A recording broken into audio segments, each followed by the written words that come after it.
Welcome to Brave Healer Productions. It's time to experience what's possible.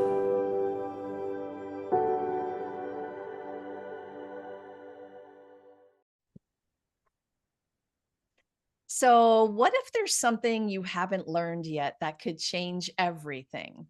Welcome, everyone. I'm Laura DeFranco, the CEO of Brave Healer Productions, where we are helping the world experience what's possible. And here today to help me with that mission are some of the amazing authors of one of our newest books. This one is called Expressive Arts, the ultimate creative guide to transforming stress.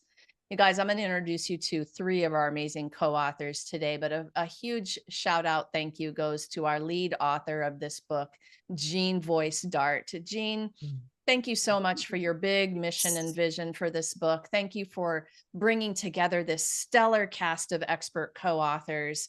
I'm in love with this topic and all of the people you brought together. And this is quite a thing to lead in this area. It's quite a thing to lead a book, and I'm just so grateful for you. We would not be here without you. So thank you. So I got some pretty cool people in my Zoom room today. Grace Rosen is a visionary leader of Grace's Peace Oasis. She's committed to bridging communities of care, forgiveness, peace, and stillness. Kathy Harmon Luber is here. She's a certified sound therapy and sound healing practitioner, Reiki master, best-selling author, and inspiring wellness guide whose passion is helping people navigate the challenging terrain of the healing journey. Terry Fitzsimmons is here with us. She's a women's advocate, is a distinguished author, reporter, and facilitator of writing groups. Welcome, ladies. I'm excited to have this conversation today.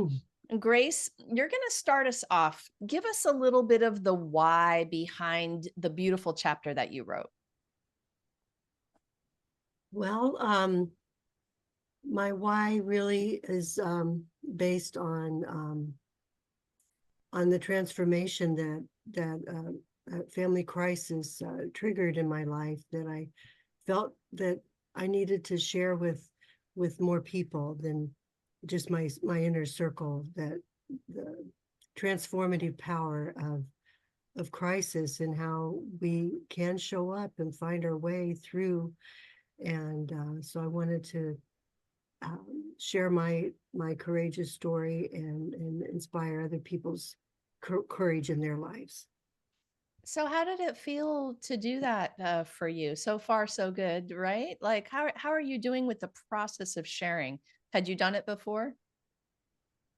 I have written about this event in my life, and yeah, I have written it before. I actually wrote a whole manuscript, but then my uh, family member that was part of this story really wanted to keep the story private and didn't want me to tell our family story, So, but I felt through the years, it's been over 40 years now, that I have a right to tell my story and break the silence, that I feel like a lot of families have these secrets in silence. So maybe that was my palpitations this morning, that I'm telling what might be perceived by a couple of family members that are still left, that I'm telling, a family secret. But for me, it was liberating that my mother came to me after her death.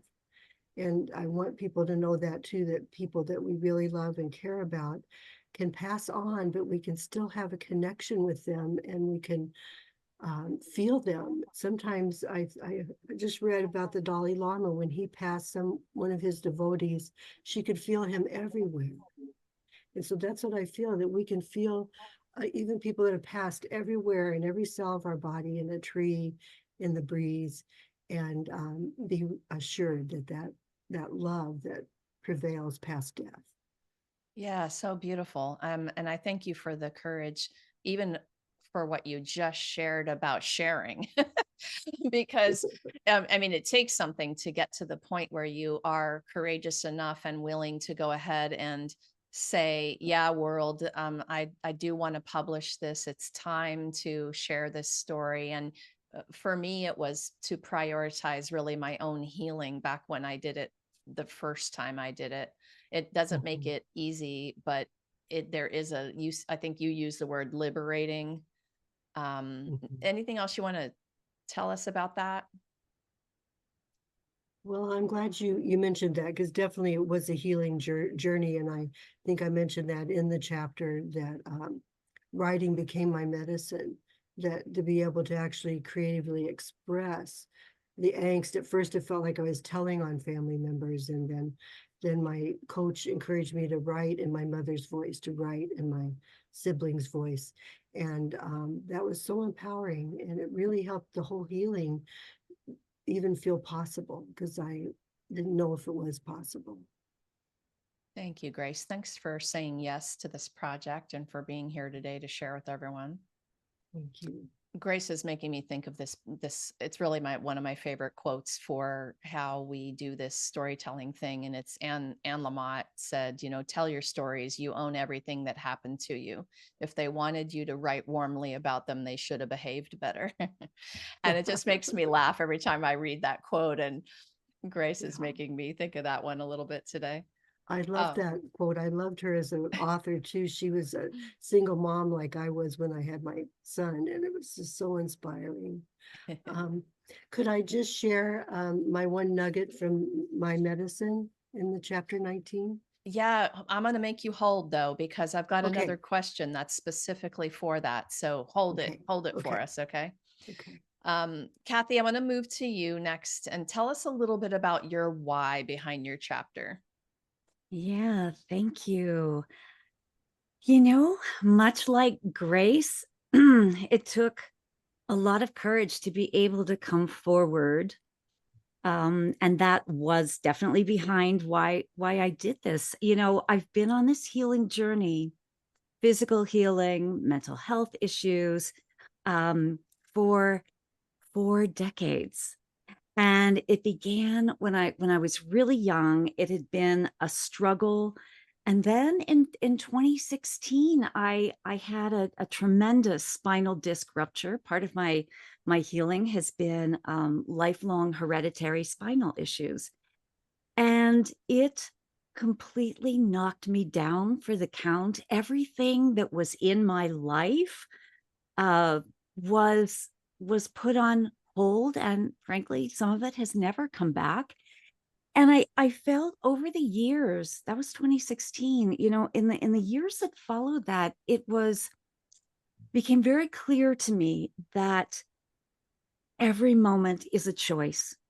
We can choose to to suffer, and we can choose to thrive. We can choose to be angry and to ask all the wrong questions, like, why me? Why is this happening to me? Or we can choose a different way. And I remember just lying flat on my back, miserable pain, the whole thing, and feeling like, I could become a bitter old woman one day and and just give up right now, or I could choose something different. And that's when the real healing journey began. And so many of the tools that I've developed in over my healing journey, but also that I share in this beautiful book, came from that moment of saying every moment is a choice. And I thought I could keep that to myself, or I could share it. And that's really why I wrote my first book, and why when Jean asked me to be involved in this book, I said yes, because I think so many of us are going through difficult times, whether it's personal or just the challenges that we face in our world today. Peace is a hard thing to find in our hearts when we're going through the worst of stuff, personally, our families, collectively, our communities. How do we find that peace so that we can be a beacon of peace, not only for ourselves, but for those around us and for our world? And so that's the why behind why I really wanted to share this. Yeah. Yeah, I love that. Gosh, and how can we be that when we're in pain to boot? I nodded my head at your chapter so hard, I think I gave myself whiplash because I had two herniated discs for 9 months. put me Oof. flat on my back. So I was like resonating with your story, going, oh, this is Mm, good that she's sharing this, because those moments of opportunity for healing when you don't think you're going to heal, when you've right. got one more day with pain and you're like, come on, universe, like help me out here, you know? Um, and I love the perspective, because really it's the only one to have if you want to stay happy. What else do you want to That's tell people right. about that? Yeah. Yeah, it is the only one to have. And when the challenges are the worst, that's when we lose hope. All of us. I mean, I've been on a spiritual path for many, many decades, and I thought I had all the tools in my toolkit to get through this thing. And you find yourself having a really dark night of the soul. And it doesn't only have to be physical like it was with you and me. This could be any major disruption that happens in your life that steals your peace, right? It could be losing a job or a loved one, or just a divorce. Any kind of disruption steals our peace, and we have the choice to say, I mean, we obviously have to grieve, and the grieving process is part of when we lose our peace at whatever level it's happening. We grieve that loss. And then the decision point comes. How am I going to get through this? And then I kind of alluded to this, but it's about asking the right questions. So often we go to that place of, why is this happening to me? What did I do to deserve this? All the wrong questions. When every situation in life, we can turn it around and say, okay, what if I look at this in a different way? What if there's something I'm meant to learn? What if, in my situation, I was meant to get off of what I thought was the life of my dreams, active, had a great job, took great vacations all over the world. I was a writer and artist and musician and all the things. I had to get off that path to find the new path. That's how the universe got my attention. So what if the question we ask is, this is happening for me. What can I learn from this? What lesson is here? Although I'm not crazy about the lesson word, but just what do I need to learn to live a better life, a life that is more of service, a life that is happier, more joyful, more peaceful. Yeah, Kathy, thank you for saying yes to this project and being here today. it's been a joy and an honor, Laura. Thank you. All right, Terry, tell us your why. What's the why behind your chapter? There I go. Well, thank you, Kathy, for taking most of my why for me. I think But our Kathy and I have whys, always been on the same yeah, wavelength anyway. But we can cognitively say, oh, we reaching this age, we don't get through life unscathed. Well, we can go ahead and we can verbalize that. But and we know the adage, of course, that stress is not what happens to us, it's how we respond to it that actually causes the stress. And myself as a counselor, oh, I was high and mighty with all those platitudes and phrases and putting them out to women until it happened to me, going through a devastating fire, which robbed me of everything. And a lot of people don't know this, but including my identity. I mean, I didn't have a driver's license, I didn't have a social security card, passport, anything. Woe is me. And the initial, it's like a death. We go through those stages of anger, grief stricken, we lash out at God, and just being totally devastated at everything that I had lost. But then, like with Kathy, it's the questions that were asked. I realized, first of all, I wasn't alone. Like Miguel Ruiz says, don't take this personally. There were thousands of us who were affected by this fire. And I didn't have any resources. I didn't have anybody to talk to about it. And being a writer, I started putting all my nightmares, being chased by the flames, my anger, my anguish, you name it, and poured it out onto pages. And those pages and pages completely filled up my journals, which morphed into 2 books about the fire, and realizing I could be there to help out other people who are beginning this journey, who have lost everything. And realizing, like Kathy said, the lesson is it made me aware how connected I am with the rest of the world, which there I was as a counselor and never realized that now I'm aware, like right now, of all the tsunamis, the major earthquake in Russia, tornadoes, forces of nature. Millions of people are beginning the process that I had started how many years ago. And I want to be there for them, to help them show how powerful writing, once you put those nightmares, once you put those thoughts onto paper and release them and go back and see how you've overcome your feelings, your terror over time, how powerful that is. And I want our readers to be able to know that, to go from the journey.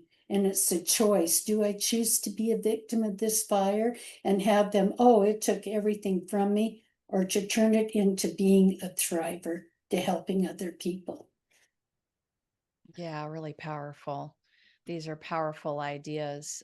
All of you are giving such golden nuggets of awareness. I typically say the word awareness about 1 million times in an interview because all of your beautiful gifts are helping people with that next level of awareness that gives them the moments of healing.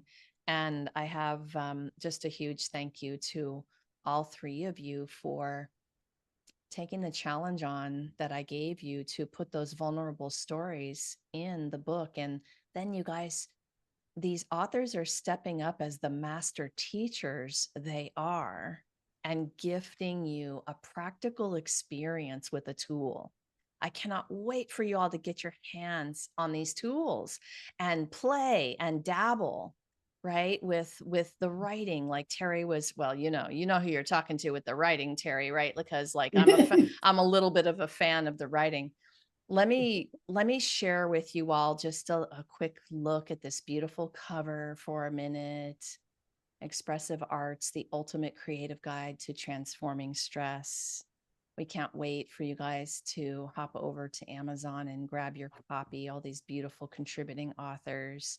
And a thank you to Davide De Angelis for this beautiful cover artwork and design. I love showing people the covers.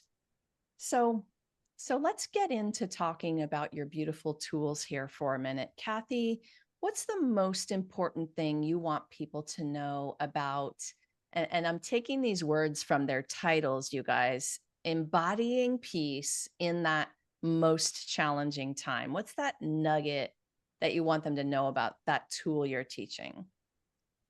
That's a great question, Laura. I think I would say that, we are not meant to live in stressed out misery. Um, we're here to live in peace and joy and abundance, and that's our birthright. But it's so difficult to attain this in challenging times and when we're facing challenging situations. And like I was saying, every single thing we do is a choice. And with the tool that I share, it is like in a few moments, in 10 to 15 minutes, you can totally shift from stressed out and anxious to more peaceful and just in a down regulated way, that promotes healing to our bodies. And so the key is learning what this whole beautiful book is about, that really our true expression is the medicine, and that we can embody peace. All we have to do is there are so many practices in this beautiful book, and every one of them can help us to get to that place. Yeah. Yes, they can. One of the keys that Kathy mentioned I think is true for most everything in the book, and that is you can actually shift in a short amount of time. We don't realize, like, for some reason, I think people think it has to be complicated or take really, like, no, in a few minutes, your energy will shift and it will Hmm. be a movement that brings you toward healing. Right. And this gets me so excited. This is big potato stuff you guys are teaching in this book. Um, all right, Terry, I want to hear about yours. Like, what's the most important thing you want people to know about journaling their way through that emotional trauma? Well, we all know, Laura, that words are so powerful. And actually, it is our thoughts that are so terrifying. But if people only realize we are not our thoughts, as Deepak Chopra says, we imagine them as clouds floating by. But when we are in times of stress and not being able to be at peace, all those thoughts plague us and plague us. And we have a tendency, if we don't have an outlet, to repress them. And we all know what that does to our body. Our body holds all the trauma. And we need to have a release. And to have a journal, to have that pen and paper is so powerful and so freeing. When I've got clients who say that they can't, to face a blank piece of paper is terrifying for them. We all know when we want to write a story, it was a dark and stormy night. We can't find that opening sentence. Well, I train my clients to write whatever crazy thoughts are going. I even dictate it to them. Oh, this is crazy. Oh, I can't do this, and on. And all of a sudden they start writing and writing. And they tell me, some of them just burst into tears, how freeing it is. They can face these things, they come to the surface. And it doesn't cost any money. You can bring your journal with you, enjoy another tool of nature, sitting underneath a tree, listening to some wonderful music, and just write. And you can look back on it and figure out where you were last week, where you were today, and see the progress that you are making. And I've got journals ever since the fire. And yeah, it's just the most freeing thing. And like as I say, words are so powerful. They are. All of the healing modalities in this book of expressive arts are so powerful. In combination, I mean, who knows? Like, there's full transformation at your fingertips in this book, you guys. Yes. Terry, I like the way that you're talking about using writing as that healing tool. I just taught a workshop where I'm going to say to my listeners today, your pen is also your magic wand. And so we Yes. manifest through journaling, and there's some magical things, right? Don't get me started. I'm going to talk about writing all day long. I want to move over to Thank you. Grace. You're welcome. Thank you. Yes. Grace, we're finally back to you with your golden nugget of your tool. Tell us what the most important thing is you want people to know about that. Um, well, yeah, I'd like to share that I'm just so impressed by the other two authors that I just feel like such a team, um, that we do embody this pool of peace inside, and that there's ways to express that as long as we don't get distracted by focusing too much on the outer.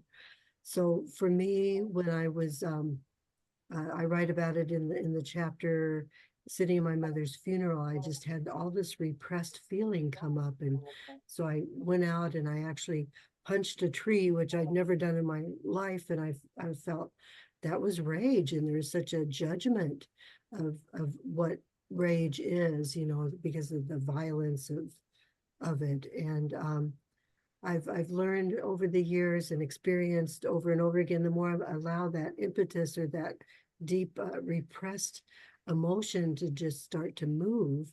And we've got sound to move it. We've got, writing to move it. We've got just moving our bodies, but also to use our voice. So for me to allow that I realized it's my passion. So to stop judging and putting labels on certain types of energy and motion, and to open up to the possibility that we can trust what flows through us, and that it's important to claim your body's ability to heal. And our human body has this innate intelligence to heal itself. It's really hard for me to imagine you punching a tree, Grace. I know, me too.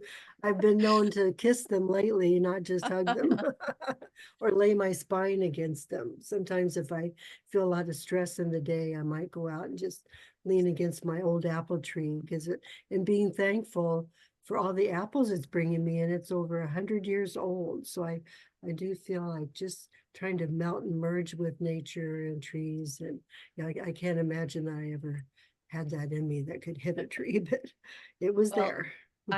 I'm grateful for you expressing it, because um, when it's pent up, and then we're talking decades in some people, it's scary, and we scare ourselves with the urge that we have to punch. One of my best coaches the other day, she's like, Laura, just go scream into a pillow, like just move it, right? And I'm like, yeah, probably I'm overdue for a little screaming. It's a little less violent to scream into a pillow. And there's healthy ways to move. I'm just appreciative of you guys talking about these topics, because sometimes we hold them in. We don't want to talk about that part of ourself that feels that way, but the healing is beginning today with these discussions. Yeah. Yeah, Laura, you so touched me about your story of martial arts. And for me, I did a more passive martial arts, Tai Chi, but that was so empowering. I felt like that was the first embodiment of not being that victim anymore, and feeling like I can play with this energy that's all around me and moves through me. And I think a lot of the martial arts give us that channel, how to channel our strength and power in a way that heals and also protects us. No doubt. Yes. All right, ladies, I want to finish up today with this last question. Terry, I'm going to start with you for this one. We're making an intimate connection between the expressive arts and stress relief for this book. What do you want our listeners to know who might be in that state of struggle with stress today? What's a good first step for them today? Wow. Even using the word again, like you said, we might not overuse it, but being aware of it. And it's the time to be silent. It's a time to be balanced, to find that quiet time to go, I don't know what's going on with me. I don't have the answers, or I'm all over the place. And what people don't realize is the first thing is to breathe. I mean, that's the only I can think of, is taking that deep breath and releasing it and giving it off to the universe. That's Yeah, beautiful. the release. And then from there, we don't have control over anything, Laura. We know that. So it's just surrender to, like, if we want to punch a tree, if we want to scream into a pillow, surrender to that. There's no right or wrong to our feelings. Yeah, that's really, really powerful. And I love the way that you kick this question off. Most of the time, it's hard to go second or third on that question, because everyone's going to be like that and that and that and that. I want all those things that Terry said. But Grace, I know you have your 2 cents on this. Somebody might be listening today and they're in a bit of a struggle in terms of stress. We have so many crazy things going on in the world right now. People are at all sort of levels of stress. They feel it in their body, their mind, around them. What would be, from your point of view, a first step for them? Yeah, thank you for asking me. This is so important for all of us on the planet right now. That my encouragement would be to pause, to find those moments where you can just allow yourself to just stop whatever you're doing, especially if it's adding more stress. Because I used to believe that I was the stress, but I think the reality is that we have created this outer stress that's not really us. It's in our milieu, it's everywhere. And this intensity can be transcended by again, breathing, as Terry said, and hopefully Kathy will go into more about the resonance that what the frequency we're resonating at. We are in charge of that. We can find tools and ways that we can relax enough so that we rise above that frequency of stress. The stress doesn't have to control us and run our lives, that we're in charge of how much stress we're going to allow ourselves to be at the affect of. Again, we can be a victim of stress, or we can be victorious and transcend stress. And then that empowers everyone around us too. We start becoming these vibrators or these antennas that other people can go, oh, Resna, I like standing next to you. I think I'm gonna, and to be more playful and have fun with each other and realize that we're all in this together. Yes. And on the other side of that spectrum is manifesting power, you guys. Like, we're Mm. talking about the stress today, but I also want to give you the idea that there is some magic on the other side of practicing Yes. vibration. So now maybe it'll be perfect for Kathy to move in and Yes. give us her Mm. piece of this. Where do you want to start people, Kathy, if they're struggling with Yeah, stress? this is such a beautiful question, Laura, and it's difficult to follow. You two wise ladies, you've said quite a lot that just resonates with me so much. But I would say, just building upon that, that that the recognition, like Grace was saying, that we can change our frequency. And in the book, I give a powerful equation for doing that, because we cannot exist at a low frequency and a high frequency at the same time. We cannot live in a place of fear and a place of joy at the same time. Try it. We can't do it. Like, you're in one or the other, right? So we make a conscious choice. And once we have that choice, we can use this little equation that I put forward to anchor and integrate and embody peace from stress at any point throughout our day. It could be once a day. I have a timer on my phone that goes off randomly once an hour. And I say, okay, there's my little 2 minute of peace. And I breathe or I do something else. But the equation is bringing together our intention, which can very simply be, I intend to be at peace in this moment. This one beautiful moment. I intend peace. I intend relief from my stress right now. The breath, anchoring deeply into Mother Earth and just taking big, deep breaths that help to down regulate our anxiety, our stress reaction. And then something that most people wouldn't think about, which is what I love about what I was able to bring to the book, and that is sound healing. Humming in particular, or singing. You cannot, it's scientifically proven, you cannot hum and sing and be anxious and worrying and perseverating in your mind at the same time. Again, try it. It's not possible. Mhm.